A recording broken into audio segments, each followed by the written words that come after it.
when I was addicted to nicotine, I would keep finding like reasons to justify and validate, why I was doing what I was doing, why I was staying so stagnant, and it had because I had grown so comfortable in my addictive state that I no longer wanted to strive to achieve in other categories in life.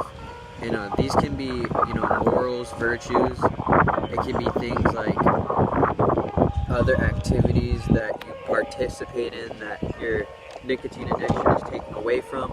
It could perhaps be your job, or in this case, your calling in life that your addiction is actually taking away from you, right? So where it's taking away from you, whereas you can transmute it to where, you don't allow it to control you. You actually control what you get out of, in this case, nicotine or vaping or smoking nicotine.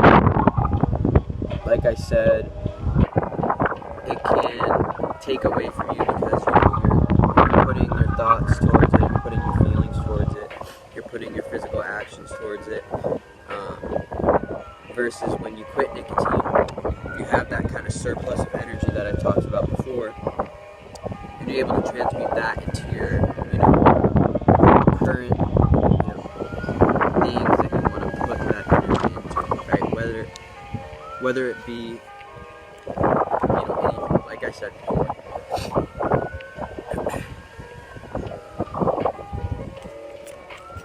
Getting out of the cycle of addiction is,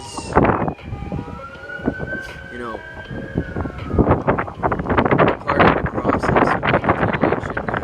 When I was addicted to nicotine, I kind of feared, and I thought I would never partake in the process of getting out of the cycle of addiction, but it really was as easy as having those few thoughts, having those feelings, those precursor feelings to the point that I quit, that were really just telling me, this is your next path here. This is where you have an opportunity to grow next. Is getting out of that cycle of addiction. So I would just practice, right? I would tell myself, hey, if I had a disposable vape and it was running out, I would just tell myself, this is going to be my last hit, and I'm just going to chuck it, throw it out the window, and I'm not going to think about it again. I'm not going to buy another one.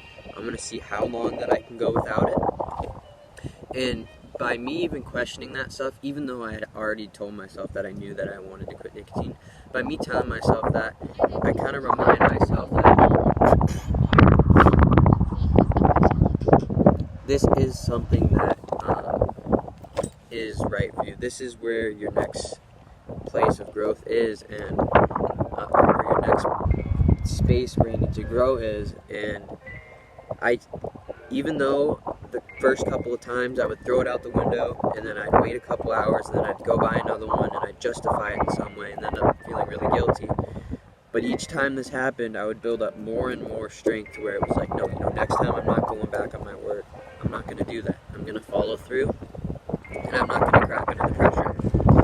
So that was part of getting out of the cycle of addiction, because I had already mentally knew and emotionally that I wanted to actually do this. I wanted this for myself, right? Why is it important to,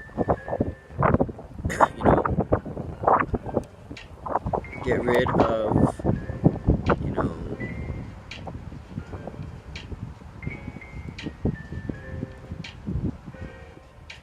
why is it important to get rid of, I don't want to say actions, but yeah, actions that in this particular manner make you less aware, right?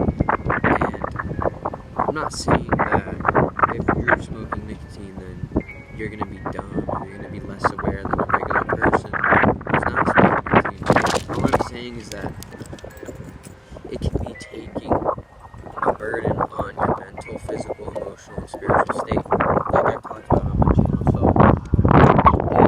it's something that you can look at, and if you're polluting these kind of sectors of your existence, of your reality, then what do you think you're going to get out of that? What kind of fruit do you think you're going to bear when that is your rooting system, when that is your soil system, that is your planting ritual, right?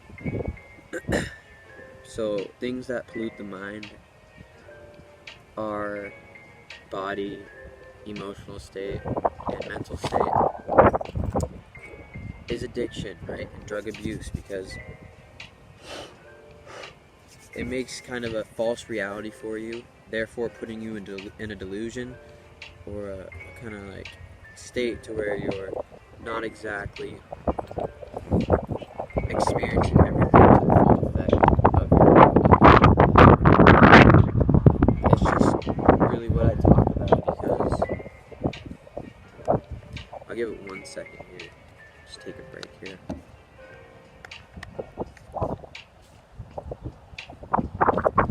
Like I talked about when it makes you less aware, I talked about previously on my channel about it dulling you in these states, right? And it does have that kind of dulling effect.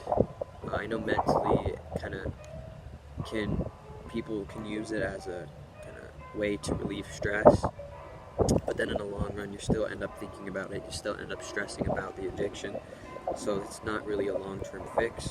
Therefore, it's kind of a delusion. It's just, that's what's making you less aware, right? The fact that you're being put into a false reality, therefore putting you in an area where you're being less aware. And yeah, you guys out there that are, smoking cigarettes, vaping nicotine, hope that you're doing it in a moderate way. And for those of you that say, that's stupid, you're gonna do whatever you want at the end of the day, that fully is up to you, right? You do have that choice at the end of the day. And I'm just gonna take a quick moment to check what this person had tweeted at me so I can actually answer it online here right now.